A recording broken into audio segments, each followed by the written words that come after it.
ಶ್ರೀಗುರುಭ್ಯೋ ನಮಃ ಹರಿ ಓಂ. ತಪೋ ವಿದ್ಯಾ ವಿರಕ್ತ್ಯಾದಿ ಸದ್ಗುಣೌಘಾಕರಾನಹಂ ವಾದಿರಾಜಗುರೂನ್ ವಂದೇ ಹಯಗ್ರೀವದಯಾಶ್ರಯಾನ್.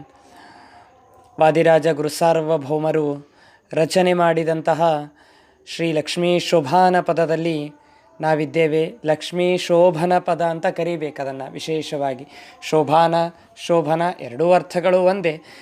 ಶೋಭನ ಅನ್ನೋದು ಮಂಗಲಮಯವಾದಂತಹ ಮತ್ತು ಅರ್ಥವನ್ನು, ಶೋಭಾನ ಅನ್ನೋದು ಕೂಡ ಅದೇ ರೀತಿಯಾದ ಅರ್ಥವನ್ನು ತಿಳಿಸಿಕೊಡ್ತದೆ. ಯಾವುದೇ ಒಂದು ಕೀರ್ತನೆ ರಚನೆಯಾಗಬೇಕಾದರೆ ಪಲ್ಲವಿ ಅನುಪಲ್ಲವಿ ಅಂತ ಎರಡು ಭಾಗಗಳು ಇರುವುದುಂಟು. ಇಲ್ಲಿಯೂ ಕೂಡ ವಾದಿರಾಜ ಗುರು ಸಾರ್ವಭೌಮರು ಪಲ್ಲವಿಯ ಮುಖಾಂತರವೇ ಈ ಪದವನ್ನು ರಚನೆ ಮಾಡ್ತಾ ಇದ್ದಾರೆ. ಮೊದಲಿಗೆ ಪಲ್ಲವಿಯ ಅರ್ಥವನ್ನು ತಿಳಿದುಕೊಂಡು ಮುಂದೆ ನಾವು ಒಂದೊಂದು ಪದ್ಯಗಳ ಅರ್ಥವನ್ನು ತಿಳಿದುಕೊಳ್ಳುವ ಪ್ರಯತ್ನವನ್ನು ಮಾಡೋಣ. ಶೋಭನವೆನ್ನೀರೆ ಸುರರೋಳು ಸುಭಗನಿಗೆ, ಶೋಭನವೆನ್ನೀರೆ ಸುಗುಣನಿಗೆ, ಶೋಭನವೆನ್ನೀರೆ ತ್ರಿವಿಕ್ರಮರಾಯಗೆ, ಶೋಭನವೆನ್ನೀ ಸುರಪ್ರಿಯಗೆ ಶೋಭಾನೆ. ಆ ಎಲ್ಲ ದೇವತೆಗಳ ಮಧ್ಯದಲ್ಲಿ ಪರಿಪೂರ್ಣನಾದಂತಹ ವ್ಯಕ್ತಿ ಯಾರು ಅಂದರೆ ನಮ್ಮ ಭಗವಂತ ಅಂತೆ. ಯಾಕೆ ಅಂತಂದರೆ ಸುರರೋಳು ಸುಭಗನಿಗೆ, ಇಡೀ ದೇವತೆಗಳ ಮಧ್ಯದಲ್ಲಿ ಸುಭಗ ಅಂತಂದರೆ ನಮ್ಮ ಭಗವಂತ. ಸುಭಗ ಅಂದ್ರೆ ಅರ್ಥ ಏನು ಅಂತ ಕೇಳಿದರೆ, ಎಲ್ಲ ದೇವತೆಗಳ ಮಧ್ಯದಲ್ಲಿ ಸರ್ವೋತ್ತಮನಾದಂತಹ ಮಹಾನುಭಾವ ಅಂದರೆ ಶ್ರೀಕೃಷ್ಣ ಪರಮಾತ್ಮ, ರಾಮ, ನಾರಾಯಣ ಅಂತೆ. ಐಶ್ವರ್ಯಸ್ಯ ಸಮಗ್ರಸ್ಯ ವೀರ್ಯಸ್ಯ ಯಶಸ್ಶ್ರಿಯಃ ಜ್ಞಾನ ವಿಜ್ಞಾನಯೋಶ್ಚೈವ ಷಣ್ಣಾಂ ಭಗ ಇತೀರಿಣ ಅಂತ ಹೇಳಿದಂತೆ, ಭಗ ಅನ್ನುವ ಶಬ್ದಕ್ಕೆ ಒಟ್ಟು 6 ಗುಣಗಳಂತೆ. ಐಶ್ವರ್ಯ, ಸಮಗ್ರತ್ವ, ವೀರ್ಯತ್ವ, ಯಶಸ್ಸು, ಜ್ಞಾನ, ವಿಜ್ಞಾನ, ಈ 6 ಗುಣಗಳು ಯಾರಲ್ಲಿ ತುಂಬಿದೆಯೋ ಅವನು ಮಾತ್ರ ಭಗ ಅಂತ ಕರೆಸಿಕೊಳ್ತಾನೆ. ಈ 6 ಗುಣಗಳು ಪರಿಪೂರ್ಣವಾಗಿರುವಂತಹ ವ್ಯಕ್ತಿಗಳು. ಆ ಭಗವಂತನನ್ನು ಬಿಟ್ಟು ಉಳಿದವರಲ್ಲಿ ಈ ಪರಿಪೂರ್ಣತ್ವ ಅಂತನ್ನೋದು ಬರೋದಿಲ್ಲ. ಇದೆ, ಐಶ್ವರ್ಯತ್ವ ಇದೆ, ವೀರ್ಯತ್ವ ಇದೆ, ಯಶಸ್ಸು ಇದೆ, ಎಲ್ಲವೂ ಇದೆ. ಆದರೆ ಭಗವಂತನಲ್ಲಿ ಎಷ್ಟಿದೆಯೋ ಅಷ್ಟಿಲ್ಲ. ಉಳಿದ ದೇವತೆಗಳಿಗೂ ಕೂಡ ಭಗವಂತನ ಅನುಗ್ರಹದಿಂದಲೇ ಬರುವಂತಹದ್ದಾಗಿ ಅಂತಹ ಸರ್ವೋತ್ತಮನಾದಂತಹ ಭಗವಂತನಿಗೆ ಸುಭಗ ಅಂತ ಕರೀತಾ ಇದ್ದಾರೆ. 6 ಗುಣಗಳಿಂದ ಪರಿಪೂರ್ಣನಾದದ್ದರಿಂದ ಭಗ ಅಂತ ಕರೀತಾರೆ. ಅವು ಎಂದಿಗೂ ಕೂಡ ಅಳಿಸಲಿಕ್ಕೆ ಆಗೋದಿಲ್ಲ, ಕಮ್ಮಿ ಆಗೋದಿಲ್ಲ ಅನ್ನೋದಕ್ಕಾಗಿ ಸುಭಗ ಅಂತ ಕರೆದಿದ್ದಾರೆ. ಅಂದರೆ ಷಡ್ಗುಣೈಶ್ವರ್ಯ ಸಂಪನ್ನನಾದಂತಹ ಭಗವಂತ ಅಂಥವನಿಗೆ ಶೋಭಾನವೆನ್ನಿ, ಮಂಗಳವೆನ್ನಿ ಅಂತ ತಿಳಿಸ್ತಾ ಇದ್ದಾರೆ. ಮತ್ತು ಸುಗುಣನಿಗೆ ಶೋಭನವೆನ್ನಿ. ಸುಗುಣ, ಯಾವ ಗುಣಗಳೂ ಕೂಡ ಇವನಲ್ಲಿ ಇಲ್ಲ ಅಂತ ಹೇಳಲಿಕ್ಕೆ ಬರೋದೇ ಇಲ್ಲ. ಪರಿಪೂರ್ಣವಾದಂತಹ ಗುಣಗಳು ನಮ್ಮ ಭಗವಂತನಲ್ಲಿ. ಎಷ್ಟು ಗುಣಗಳು ಅಂತಂದರೆ ವರ್ಣನೆ ಮಾಡಲಿಕ್ಕೂ ಕೂಡ ಸಾಧ್ಯ ಇಲ್ಲ. ಅಷ್ಟು ಗುಣಗಳು ನಮ್ಮ ಭಗವಂತನಲ್ಲಿ ಪೂರ್ಣವಾಗಿ ಇದೆ, ಎಂದಿಗೂ ಕೂಡ ಕಡಿಮೆಯಾಗೋದಿಲ್ಲ. ಅಂತಹ ಗುಣಗಳು ಭಗವಂತನಲ್ಲಿ ಇದೆ. ಅದಕ್ಕೆ ದಾಸರಂತಾರೆ, ವಿಜಯ ಸಾರಥಿ ವೀರ ವಿಶ್ವೇಶ ವಿಭುವರ ಸುಜನ ಮನ ಸಂಚಾರ, ಶುಭ ಗುಣಗಣಾಂಬುಧಿರ ಜತಮೋ ಗುಣ ದೂರ, ಪರತತ್ವ ಸಾರ, ಕುಜನ ಮರ್ದನ ಕುಮುದ ಸಖ ಮುಖ ಕುಬುಜ ಮೂರುತಿ ಕುಮತಿ ಭಂಜನ, ಕುಜ ಪ್ರದಾಯಕ ಕುಟಿಲ ವರಜಿತ ಸುಜನ ಮನದಂಬುಜ ದಿವಾಕರ, ಭುಜಗ ಶಯನನೆ ಭೂರಮಣ ಹರೆ, ದ್ವಿಜಧ್ವಜನೆ ಅಂಬುಜದಳೆ ಕ್ಷಣ ಭಜಕ ಜನ, ಚಕೋರ ಚಂದ್ರಮ ವೃಜದ ಜಂಗೊಳಿ ಕಾಯ್ದೆ ಕೃಷ್ಣ, ಅಜರ ಮರಣ ಅಪ್ರಮೇಯ ನಿಜ ಪೂರ್ಣ ಸುಖ ನಿತ್ಯ ನಿರ್ಮಲ, ಗಜವರದ ಗಂಭೀರ ನಿಜ ಪದ ಅಜ ನಿರಂಜನ ಅಘನಿವಾರಣ, ನಿಜ ಜನರ ಪೊರೆವಂತೆ ದೇವನೆ, ತ್ರಿಜಗದಲ್ಲಿ ಅನ್ಯರನು ಕಾಣೆನು, ದ್ವಿಜರ ರಕ್ಷಿಸಿ ನಿಜರ ತಾಮಸ ತ್ಯಜಿಸೋ ಬಂದದಿ, ಮಾಡೋ ಸರ್ವದ ಪಾಲಿಸೆನ್ನನು ದೇವಾ. ಭುವನತ್ರಯಂಗಳ ಲೀಲೆಯಿಂದಲಿ ಕಾವಾ ಹರಿಯೇ ಅನಾದಿ ಮೂಲ ಸುಸ್ವಭಾವ ಪವನಂಗೆ ಜೀವ ಶ್ರೀಲಕುಮಿಪತಿಯ ಜನಕನಾದಿ ಕಾಲ ನಿತ್ಯ ನಿತ್ಯ ಮುಕುತರ ಕಾಲ ಕಾಲಕ್ಕೆ ಪೊರೆವದಾತ ವಿಶಾಲ ಮಹಿಮನೆ ಮೇಲು ಕರುಣದಿ ಪಾಲಿಸೆನ್ನನು ದೇವಾ ಭುವನತ್ರಯಂಗಳ ಲೀಲೆಯಿಂದಲಿ ಕಾವಾ ಹರಿಯೇ ಅನಾದಿ ಮೂಲ ಸುಸ್ವಭಾವ ಪವನಂಗೆ ಜೀವ.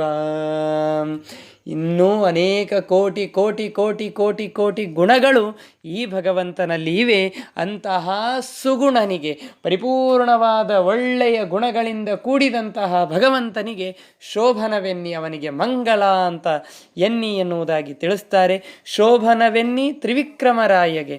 ತ್ರಿವಿಕ್ರಮ ವಾಮನನಾಗಿ ಇದ್ದ, ಗಾತ್ರದಲ್ಲಿಯೂ ಕೂಡ ತ್ರಿವಿಕ್ರಮನಾದ, ಗುಣದಲ್ಲಿಯೂ ತ್ರಿವಿಕ್ರಮನಾದ, ಜ್ಞಾನದಲ್ಲಿಯೂ ತ್ರಿವಿಕ್ರಮನಾದ, ಶಕ್ತಿಯಲ್ಲಿಯೂ ತ್ರಿವಿಕ್ರಮನಾದ ಇಂತಹ ವ್ಯಕ್ತಿಗೆ ನಾವು ಪ್ರಾರ್ಥನೆ ಮಾಡಿದರೆ ನಾವು ಗಾತ್ರದಲ್ಲಿ, ಗೋತ್ರದಲ್ಲಿ, ಗುಣದಲ್ಲಿ ಮತ್ತು ಆ ಯಾವ ಶಕ್ತಿಯಲ್ಲಿ, ಸುಖದಲ್ಲಿ, ಜ್ಞಾನದಲ್ಲಿ ತ್ರಿವಿಕ್ರಮರಾಗಿ ಬದುಕಬಹುದು. ಕೇವಲ 3 ಅಡಿ ನೆಲವನ್ನು ಕೇಳಿದ, 3 ಲೋಕವನ್ನೇ ವ್ಯಾಪಿಸಿದ ಭಗವಂತ. ಬಲಿಯ ದಾನವ ಬೇಡಿ ತ್ರೈಲೋಕ್ಯವನು ಅಳೆದು ಏಕಾಂಗ್ರಿಯಲಿ ಬೆಳೆದು ಭೇದಿಸಲಾಗಿ ನಳಿನ ಜಾಂಡವು ಸೋಕೆ ಚಲುವ ಗಂಗೆಯ ಪೆತ್ತ ಜಲಜಾಸನಾರ್ಚಿತ ಎಂಥ ಪಾವನ ಪಾದವೋ ರಂಗಯ್ಯ ನಿನ್ನೆಂಥ ಚಲುವ ಪಾದವೋ ಕೃಷ್ಣಯ್ಯ ನಿನ್ನೆಂಥ ಪಾವನ ಪಾದವೋ. ಅಂತಹ ಆ ಪಾದಗಳಿಂದ ಇಡೀ 3 ಲೋಕವನ್ನೇ ಆಳಿದ ಅಂತಹ ಭಗವಂತನಿಗೆ, ತ್ರಿವಿಕ್ರಮನಿಗೆ ಶರಣೆನ್ನಿ ಅಂದರೆ ಶೋಭಾನವೆನ್ನಿ ಅಂತ ತಿಳಿಸ್ತಾ ಇದ್ದಾರೆ. ಶೋಭನವೆನ್ನಿ ಸುರಪ್ರಿಯಗೆ. ಸುರ ಅಂದರೆ ದೇವತೆಗಳು, ದೇವತೆಗಳಿಗೆ ಪ್ರಿಯನಾದಂತಹ ಮಹಾನುಭಾವ ಭಗವಂತ. ಎಲ್ಲ ದೇವತೆಗಳಿಗೂ ಪ್ರಿಯ ನಮ್ಮ ಭಗವಂತ. ಅದಕ್ಕಾಗಿಯೇ ದಾಸರು ಅಂತ ಇರಬೇಕಾದ್ರೆ ಹೇಳ್ತಾರೆ, ನಮ್ಮ ದೇವತೆಗಳಿಗೆ ಭಗವಂತ ಎಷ್ಟು ಪ್ರಿಯ ಅಂತ ಕೇಳಿದ್ರೆ ಅವರವರ ನಿಯತ ಪತ್ನಿಯರೂ ಅಷ್ಟು ಪ್ರಿಯ ಅಲ್ವಂತೆ, ಅಷ್ಟು ಭಗವಂತನನ್ನು ಪ್ರೀತಿ ಮಾಡ್ತಾರಂತೆ ದೇವತೆಗಳು. ಜಯ ಜಯ ಜಯವೆಂದು ಹೂವನ್ನು ತಂದು ಹರಿ ಹರಿ ಹರಿ ಎಂದು ಸುರರೆಲ್ಲ ಸುರಿಸಿ ಭಯ ನಿವಾರಣ ಭಾಗ್ಯ ಸ್ವರೂಪನೆ ಪರಮ ಪುರುಷ ಸಿರಿ ಪುರಂದರ ವಿಠಲನೆ ಸಿಂಹರೂಪನಾದ ಶ್ರೀಹರಿ ಶ್ರೀನಾಮಗಿರೀಶನೆ ಸಿಂಹರೂಪನಾದ ಶ್ರೀಹರಿ. ದೇವತೆಗಳು ಓಡಿ ಬಂದು ನಿತ್ಯದಲ್ಲಿ ಭಗವಂತನ ಪಾದಗಳಿಗೆ ಕುಸುಮಗಳನ್ನು ಸಮರ್ಪಣೆ ಮಾಡ್ತಾರಂತೆ, ಅಷ್ಟು ಪ್ರೀತಿಯಂತೆ ಆ ಭಗವಂತನ ಮೇಲೆ. ಅಂತಹ ದೇವತೆಗಳಿಗೂ ಪ್ರಿಯನಾದಂತಹ ಭಗವಂತ, ಅಂತಹ ಭಗವಂತನಿಗೆ ಶೋಭಾನವೆನ್ನಿ ಎನ್ನುವುದಾಗಿ ತಿಳಿಸ್ತಾ ಇದ್ದಾರೆ. ಶೋಭನವೆನ್ನೀರೇ ಸುರರೋಳು ಸುಭಗನಿಗೆ ಶೋಭಾನವೆನ್ನಿ ಸುಗುಣನಿಗೆ ಶೋಭಾನವೆನ್ನಿ ತ್ರಿವಿಕ್ರಮರಾಯಗೆ ಶೋಭಾನವೆನ್ನಿ ಸುರಪ್ರಿಯಗೆ ಶೋಭಾನೆ.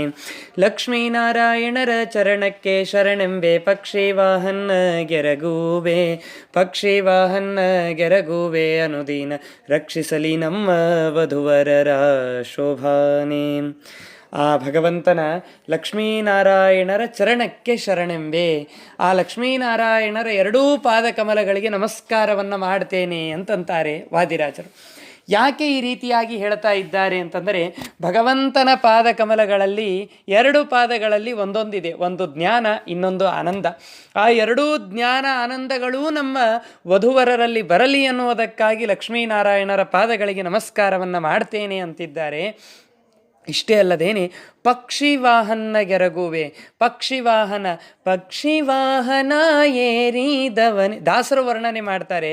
ಪಕ್ಷಿವಾಹನನಾದಂತಹ ಭಗವಂತನಿಗೂ ಕೂಡ ನಾನು ನಮಸ್ಕಾರ ಮಾಡ್ತೇನೆ. ಲಕ್ಷ್ಮೀನಾರಾಯಣರಿಗೆ ನಮಸ್ಕಾರ ಮಾಡಿದ ಮೇಲೆ ಪಕ್ಷಿ ವಾಹನ ಬೇರೆ ಏನು, ಅವನಿಗೆ ಯಾಕೆ ನಮಸ್ಕಾರ ಅಂತ ಕೇಳಿದರೆ, ಪಕ್ಷಿ ಅಂದರೆ ಯಾವುದು? ಗರುಡ ಪಕ್ಷಿ. ಆ ಗರುಡ ಪಕ್ಷಿ, ಗರುಡ ರೇಖೆ ಇದ್ದವರಿಗೆ ಯಾವುದೇ ರೀತಿಯಾದಂತಹ ಹಾವಿನ ವಿಷದ ಬಾಧೆ ಆಗೋದಿಲ್ಲ. ಅಂತಹ ಗರುಡ ರೂಪಿಯಾದಂತಹ ಭಗವಂತ, ಗರುಡನನ್ನೇ ಏರಿದಂತಹ ಭಗವಂತ ಈ ವರನಿಗೆ ಇದ್ದಂತಹ ಹಾವಿನ ವಿಷವನ್ನು ತೆಗೆದುಹಾಕಲಿ ಎನ್ನುವ ಉದ್ದೇಶದಿಂದ ಪಕ್ಷಿ ವಾಹನ ಗೆರಗುವೆ ಅಂತ ಹೇಳ್ತಾ ಇದ್ದಾರೆ. ಇದು ಒಂದು ದಿವಸ ವಿಷದ ಬಾಧೆ ಅಲ್ಲ, ಇದು ಕೇವಲ ಸರ್ಪದುರ್ಜನಯೋರ್ ಮಧ್ಯೆ ವರಂ ಸರ್ಪೋ ನ ದುರ್ಜನಃ ಸರ್ಪೋ ದಶತಿ ಕಾಲೇನ ದುರ್ಜನಸ್ತು ಪದೇ ಪದೇ. ಸರ್ಪ ಮತ್ತು ದುರ್ಜನರು ಇಬ್ಬರಿರ್ತಾರಂತೆ. ಆ ಸರ್ಪ ಶ್ರೇಷ್ಠವೋ ದುರ್ಜನರು ಶ್ರೇಷ್ಠವೋ ಅಂದರೆ ಸರ್ಪವೇ ಶ್ರೇಷ್ಠವಂತೆ. ಯಾಕೆ ಅಂದರೆ ಸರ್ಪೋ ದಶತಿ ಕಾಲೇನ, ಸರ್ಪ ಒಂದು ಬಾರಿ ಮಾತ್ರ ಕಸ್ತದೆ, ಆದರೆ ದುರ್ಜನಸ್ತು ಪದೇ ಪದೇ, ದುರ್ಜನರು ಹೆಜ್ಜೆ ಹೆಜ್ಜೆಗೆ ಕಸ್ತಾ ಇರ್ತಾರಲ್ಲ. ಅದಕ್ಕೆ ಮತ್ತೊಮ್ಮೆ ಹೇಳ್ತಾರೆ ವಾದಿರಾಜರು, ಪಕ್ಷಿ ವಾಹನ ಗೆರಗುವೆ ಅನುದಿನ. ಒಂದು ಬಾರಿ ಪಕ್ಷಿ ವಾಹನ ಅಂದಾಗ ಆ ಹಾವಿನ ವಿಷ ದೂರವಾಗಲಿ, ಇನ್ನೊಂದು ಬಾರಿ ಪಕ್ಷಿ ವಾಹನ ಗೆರಗುವೆ ಅನುದಿನ ಅಂತಿದ್ದೇವಲ್ಲ, ಆ ಅನುದಿನದಲ್ಲಿ ನಮಗೆ ಬರುವಂತಹ ಸಂಬಂಧಿಕರಿಂದ ಬರುವಂತಹ ವಿಷವಾಗಲಿ, ಸ್ನೇಹಿತರಿಂದ ಬರುವಂತಹ ವಿಷವಾಗಲಿ, ಮಾನಸಿಕವಾದಂತಹ ವಿಷವಾಗಲಿ, ಈ ಎಲ್ಲದರ ವಿಷದ ಬಾಧೆ ನಿತ್ಯದಲ್ಲಿ ನಿವಾರಣೆಯಾಗಬೇಕಾಗಿದೆ. ತನು ಸಂಬಂಧಿಗಳು ಅತಿಶಯ ಸ್ವಾರ್ಥರು ಎನಗ್ಯಾರಿಲ್ಲವೋ ವಿಠಲ, ವಿಠಲ ಬಿನುಗು ಮಾನವರ ಅನುಸರಣಿಯಲ್ಲಿ ದಣಿಸದಿರಯ್ಯ ವಿಠಲ, ನೀ ಕರುಣಿಸೋ ವಿಠಲ, ವಿಠಲ ನೀ ಕರುಣಿಸೋ ವಿಠಲ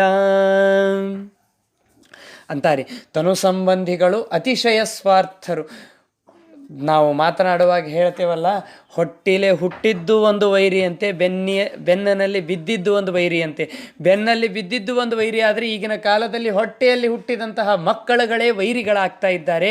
ಇವರೆಲ್ಲರ ವಿಷದ ಬಾಧೆ ನಮಗೆ ಆಗುವುದು ಬೇಡ. ಈ ಎಲ್ಲ ವಧುವರರನ್ನು ನಿತ್ಯದಲ್ಲಿ, ನಮ್ಮ ವಧುವರರನ್ನು ಆ ಲಕ್ಷ್ಮೀನಾರಾಯಣ ರಕ್ಷಣೆ ಮಾಡಲಿ ಎನ್ನುವುದಾಗಿ, ರಕ್ಷಿಸಲಿ ನಮ್ಮ ವಧುವರರನ್ನು ಆ ಭಗವಂತ ನಿತ್ಯದಲ್ಲಿ ರಕ್ಷಣೆ ಮಾಡಲಿ ಎನ್ನುವುದಾಗಿ ಪ್ರಾರ್ಥನೆಯನ್ನು ಮಾಡಿದ್ದಾರೆ. ಲಕ್ಷ್ಮೀನಾರಾಯಣರ ಚರಣಕ್ಕೆ ಶರಣೆಂಬೆ ಪಕ್ಷಿ ವಾಹನ ಗೆರಗುವೆ, ಪಕ್ಷಿ ವಾಹನ ಗೆರಗುವೆ ಅನುದಿನ ರಕ್ಷಿಸಲಿ ನಮ್ಮ ವಧುವರರ ಶೋಭಾನೆ. ಶ್ರೀಕೃಷ್ಣಾರ್ಪಣಮಸ್ತು.